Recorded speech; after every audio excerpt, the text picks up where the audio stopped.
आनंद गंगा श्रीपते दयेचा सागरा स्वामी श्री योगेश्वर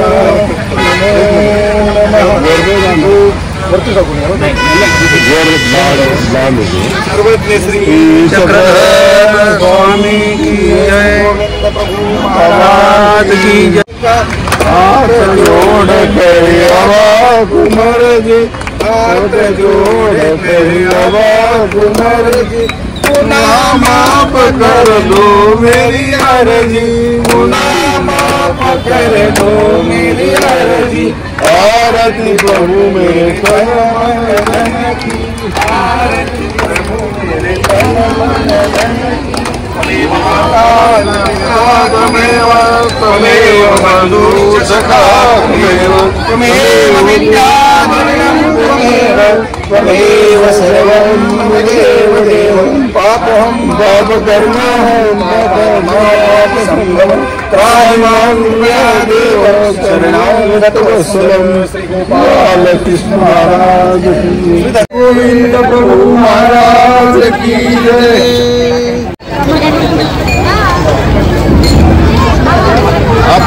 गोपाल कृष्ण महाराज की जय। आज परमेश्वर अवतार श्री गोविंद प्रभू महाराज यांचा अवतार दिन महोत्सव आहे। या परमेश्वर अवताराने 850 वर्षापूर्वी खऱ्या अर्थाने महाराष्ट्रामध्ये जी समाजसेवा ज्याला आपण म्हणतो, ईश्वर अवताराला एक वेगळं ठेवून खऱ्या अर्थाने शोषित, वंचित, रंजले, गांजले, पीडित अशा समाजाकरता जे कार्य त्यांनी केलेलं आहे ते अलौकिक असं महान कार्य त्यांनी केलेलं आहे। कारण ज्या राष्ट्रपुरुषांचे, संतांचे, समाजसुधारकांचा आज आपण कौतुक करतो, ज्यांचे पोवाडे गायले जातात, त्याही पूर्वी ह्या आदर्श महाराष्ट्राची या भूमीमध्ये 12व्या शतकामध्ये श्री गोविंद प्रभूंनी करून ठेवलेला आहे। तो स्पृश्य जातीयता या शृंखलेमध्ये अडकलेला समाज होता, त्या सर्व समाजाला खऱ्या अर्थाने श्री गोविंद प्रभूंनी न्याय दिला। अस्पृश्य समाजाच्या घरामध्ये जाऊन त्या ठिकाणचं खानपान करायचे, उच्चवर्णीयांच्या घरामध्ये जाऊन त्या ठिकाणी हात धुवायचे। ही जी विषमता होती जातीयतेची ती त्यांनी आपल्या कृतीने खऱ्या अर्थाने दूर करण्याचा प्रयत्न केला। आणि जे रंजले गांजले होते, जो ज्या गोष्टीने दुःखी होता, पीडित होता, त्या गोष्टी श्री गोविंद प्रभूंनी स्वतः, कोणाला द्रव्य नसेल, कोणाला पीडा झालेली असेल, कोणाला काही आजार दुःख असेल, ते दुःख निरपून काढण्याचं काम श्री गोविंद प्रभूंनी 12व्या शतकामध्ये त्या ठिकाणी केलं। समाज त्याला जी समानता, ज्याला सेक्युलरिझम आज आपण इंग्रजी म्हणतो की समतावाद, हा श्री गोविंद प्रभूंनी त्या काळामध्ये निर्माण केलेला आहे की जे जातीमध्ये विखुरलेला समाज होता त्या सर्वांना एक पातळीवर आणून सर्वांना मनुष्य म्हणून, मानवता म्हणून जगण्याचा जो अधिकार आहे तो खऱ्या अर्थाने गोविंद प्रभूंनी त्या ठिकाणी दिलेला आपल्याला पाहायला मिळतो। आणि गोविंद प्रभूंचं आणखी वेगळं एक वैशिष्ट्य असं म्हणता येईल की मानव संप्रदायाचे जे पंथ प्रवर्तक सर्वज्ञ श्री चक्रधर स्वामी आहेत, हा चालता बोलता परमेश्वर खऱ्या अर्थाने या महाराष्ट्राला जर कोणी बहाल केला असेल तर तो श्री गोविंद प्रभूंची प्रेरित गुरु मानून श्री चक्रधर स्वामींनी न तर जीव धरण्याचं काम केलेलं आहे, तर त्याला मूळ कारण आहे श्री गोविंद प्रभू महाराज। म्हणून ते वृद्धपूरचे राऊळ माय राऊळ बाप झाले। आई आणि वडील एकाच वेळेला होणं हे कर्तव्य जे आहे, ही भूमिका खऱ्या अर्थाने, कारण ज्या स्त्रिया आहेत ज्यांना खूप सासुरवास आहे त्या स्त्रियांचं दुःख निरपून काढण्याचं काम गोविंद प्रभूंनी केलं। त्यांचे हलके सलके कामं, पाणी आणून देणं, व्यसन घालणं, पाठ घासून देणं, त्यानंतर बाळांपण करणं, इतके एक क्षुल्लक कामं करण्याचं या परमेश्वर अवताराने श्री प्रभू बाबांनी वृद्धपूरमध्ये काम केलेलं आहे। आणि त्याप्रमाणे सावळापूरची जी लेक आहे, जी सासूरवासी नाही, अत्यंत तिला पीडा आहे, नवऱ्याकडून सासूरवास आहे, तिचं दुःखही परमेश्वराने निरपून काढलेलं आहे। आणि खऱ्या अर्थाने माहेरपणाचं जे सुख आहे ते सुख देण्याचं काम श्री प्रभूंनी केलंय। त्या परमेश्वराच्या लीळांचं आज स्मरण करणं, चिंतन करणं आणि ते त्या काळचा विचार आजही समाजाला किती उपयोगी आहे, तो सर्वात महत्वाचा धागा अनुसूताचा आपल्या समोर आहे। आणि खऱ्या अर्थाने महाराष्ट्राला, मराठी वाङ्मयाला, सारस्वताला जे 2 गद्य आणि पद्याचे जे प्रणेते आहेत, माईमभट्ट असेल किंवा महादायसा असेल, या दोन्हींचं कर्तृत्व खऱ्या अर्थाने श्री प्रभू बाबांचं आहे। माईमभट्ट श्री प्रभूंच्या सन्निधानात होते आणि महादायसाला श्री प्रभूंनी वर दिला, तुर्या थाट गाय म्हणे रुक्मिणी कृष्ण रुक्मिणी गाय म्हणे आणि जी प्रेरणा घेऊन त्यांनी महदांबेसारखं महान काव्य तयार केलेलं आहे ती मग श्री गोविंद प्रभूंची प्रेरणा आहे. म्हणून मराठी वाङ्मयाला मराठी सारस्वताला खऱ्या अर्थाने समृद्ध करण्याची जी महान परंपरा आहे ती श्री गोविंद प्रभूपासून आहे. मराठी वाङ्मय त्याच्यामुळे सारस्वत समृद्ध झालेलं आहे. अशा श्री प्रभूंच्या लीळा वर्णने अलौकिक आहेत. त्यांनी अलौकिक काम करत असताना चमत्काराच्या लीळा करत असताना लौकिक भूमिकेशी समाजातलं दुःख त्यापासून कसं दूर होईल या चमत्कारातून समाजाचं हित कसं साधलं जाईल या भूमिकेतून केलेले ते सर्व चमत्कार आहेत. त्यांनी आपलं स्वतःभोवती पूर्ण लोकवलय निर्माण केलं नाही, स्वतःचं स्तोम माजवलं नाही तर समाजातलं दुःख निर्मूळ काढण्याचं काम खऱ्या अर्थाने श्री गोविंद प्रभू बाबांनी 12व्या शतकामध्ये केलेलं आहे. आणि त्या परमेश्वर अवताराच्या लीळा त्या परमेश्वराचा आज आठवण करण्याचं त्याचं स्मरण करण्याचा आजचा शुभ दिन आहे. म्हणून इतक्या आनंदाने सर्व भाविक संत महंत तपस्विनी आज या ठिकाणी एकत्रित झाले. हा आनंदाचा सोहळा त्या परमेश्वर अवताराची भव्य अशी मिरवणूक या ठिकाणाहून प्रारंभ होणार आहे. अत्यंत आनंदाने सर्वजण या ठिकाणी उपस्थित झालेले आहेत. सर्वजण मिळून या सर्व कार्याचा चांगल्या पद्धतीने आनंद घेऊ आणि एक परनिष्ठ लाभ आपल्या जीवनामध्ये प्राप्त करून घेऊ या निमित्ताने सर्वांना सदिच्छा सर्वांना शुभेच्छा देतो आणि थांबतो.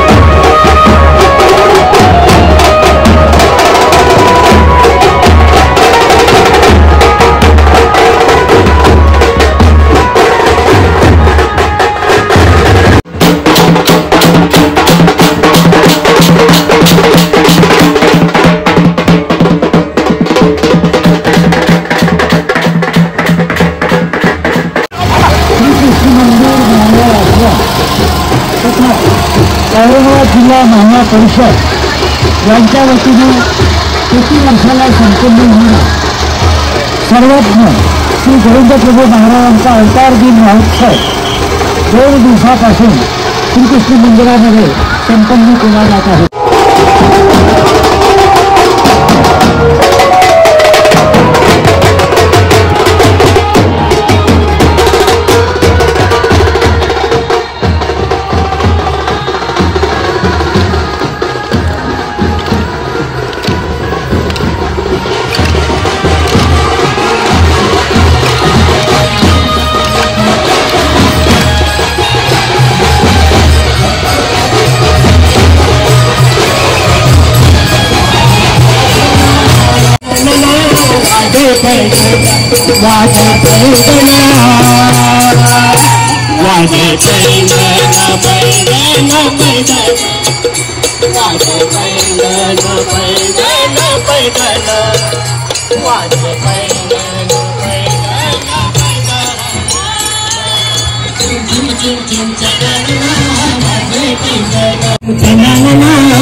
सत्य शांतीचा श्री चक्रधरांचा सत्य शांतीचा ध्वज फडके उंचनवा ध्वज फडके उंचनवा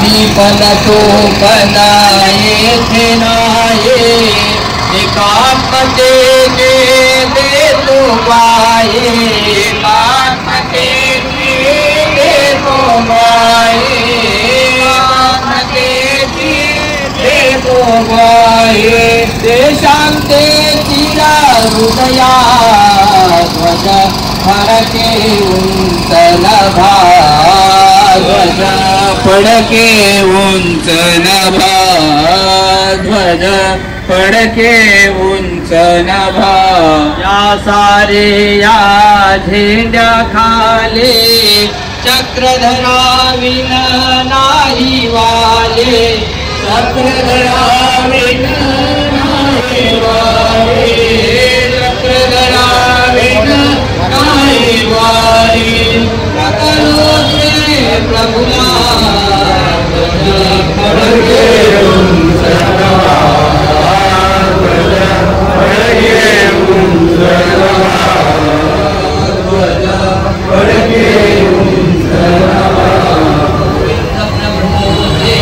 स्मरण करावी राहुल मंगळ लागे चरणी राहुल मंगळ लागे चरणी राहुल मंगळ लागे चरणी मन करो श्री प्रभुला नमन करो श्री प्रभुला ध्वज फडके उंच नभा ध्वज फडके चक्रधरांचा सत्य शांतीचा श्री चक्रधरांचा सत्य शांतीचा ध्वज फडके उंच नभा फडके उंच नभा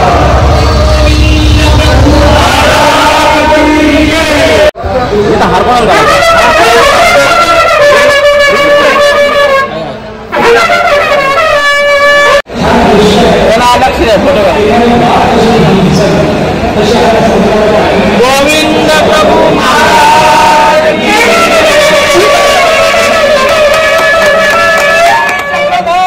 स्वामी की जय। श्री चिंटू आगे समाधि श्री समाधि आगे सन्माननीय सरपंच श्री श्याम भैया कृष्णजी सरकारी सरपंच सुभाष पाटील सन्माननीय सरपंच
व्यक्तिमत्व आहे पण सुप्रसिद्ध व्याख्याते महाराज पंथाच्या साहित्याचे अभ्यासक तत्वज्ञानाचे अभ्यासक आणि प्रवाचक साहित्याचार्य संतोषजी शास्त्रीजी कपाटे त्यांचं संयोजकांनी स्वागत करावं आणि शास्त्रीजींचा सत्कार करावा ही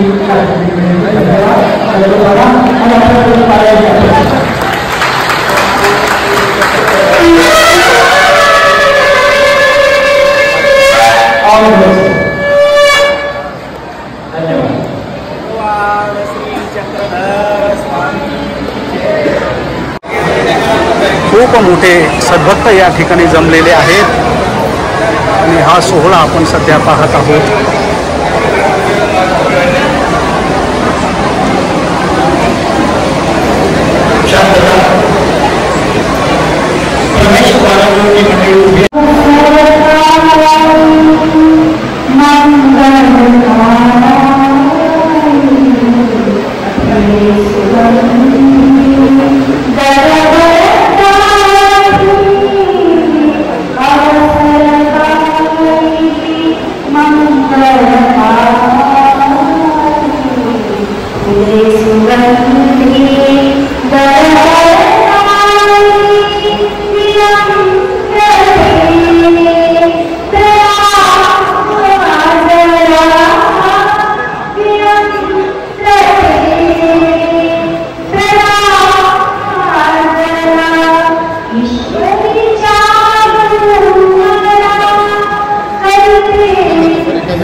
आणि आमच्या पैठण रोडवरच्या श्रीकृष्ण मंदिर महाभाव आश्रमाने हा फार मोठा इतिहास आहे.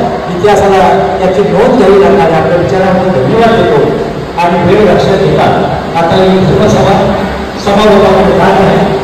या निमित्ताने ज्या संस्थेने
आहे.